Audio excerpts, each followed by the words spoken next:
In this video, I will show you how to link CSS to HTML. I have open live server so you can see changes right away. Firstly, we need to create CSS file.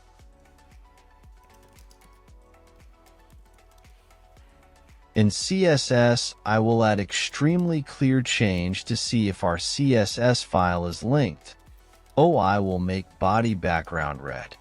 Then go back to HTML file and in head tag add link tag with rel as style sheet and ref should be CSS file path.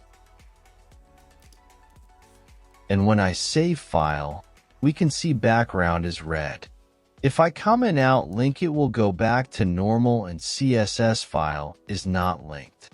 I hope this video is helpful. If it was, give it thumbs up and consider helping me reach 1,000 subscribers so I can make more tutorials. Thanks for watching.